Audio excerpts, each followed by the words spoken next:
Hello, welcome back guys to Sportaria channels here. Today in this video I'm going to show you a tutorial how to change Moto account names on a Motorola G06 Power.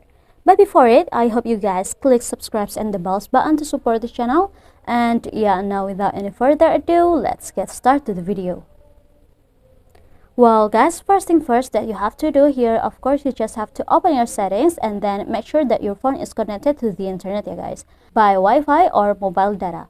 And after in this page, you just have to scroll it down and until you find here the password, the passkeys and accounts options. Tap on it. Now you just have to enter to your Moto account. Here I'm gonna tap on it. Now go to the account settings. And after to change your name, here I use Amelia FR. To change it, go to this personal information first. And now you just have to remove your first and your surname, and I'm gonna change it to the new one. And if you're done, tap on this save button.